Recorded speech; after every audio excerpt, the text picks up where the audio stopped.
Empezamos a hablar principalmente de la situación de los griegos como un pueblo importante de la antigüedad, y vimos cómo evoluciona desde Creta hacia Micenas, y el día de hoy vamos a hablar principalmente de las ciudades-estados. Y estas ciudades-estados son muy importantes porque de ellas aún existen cosas que utilizamos hasta nuestros días. ¿Y de qué estamos hablando? Nada menos de cómo inicia los griegos su organización, y inician a través de diferentes clanes. Recuerden que los clanes hablamos que eran familias pequeñas que se emparentaban unas entre otras. De tal manera que estos clanes fueron creciendo hasta que favoreció la construcción y el establecimiento de lo que eran sus ciudades, que tenían territorio independiente y un gobierno totalmente independiente, al cual se les llamó polis.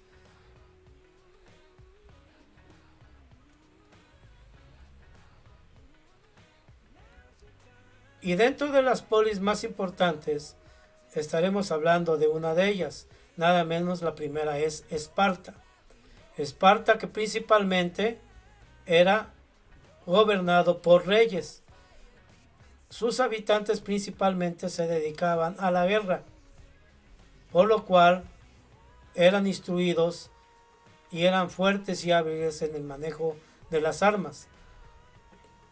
También a las mujeres se les enseñaba a luchar, al igual que a los hombres, y tenían derecho y libertad para elegir a sus esposos. Pero Atenas era totalmente diferente. Los gobernantes eran elegidos por el voto de los ciudadanos, como actualmente se hace, pero un tanto diferente, ya que solamente los que se consideraban ciudadanos podían votar. En este caso eran los hombres, ¿verdad? Y los hombres no eran educados para la guerra.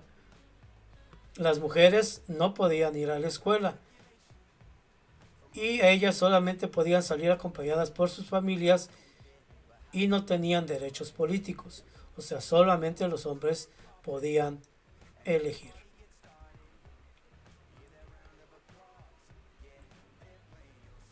Estas ciudades-estado, que eran totalmente independientes, posteriormente se unieron para vencer principalmente a un enemigo común, que era el imperio persa. Vamos a hablar entonces un poquito de lo que era la democracia griega, que vimos principalmente en la situación de la polis de Atenas. El término democracia quiere decir gobierno del pueblo. Este apareció aproximadamente en el siglo V antes de Cristo, y fue alternativa al gobierno de una persona como el rey. Ellos se juntaban, todos los hombres se juntaban y votaban quienes les iban a dirigir. La democracia se basaba en la participación de los que se consideraban como ciudadanos, y los podían elegir para que desempeñaran distintas funciones, principalmente cargos públicos o bien algunas situaciones importantes.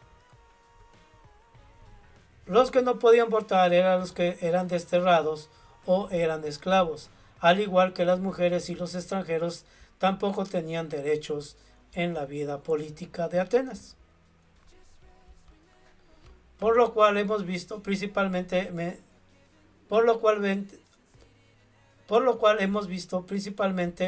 estas dos polis importantes, las más importantes de nada menos de Grecia, que es Esparta y Atenas. Seguiremos hablando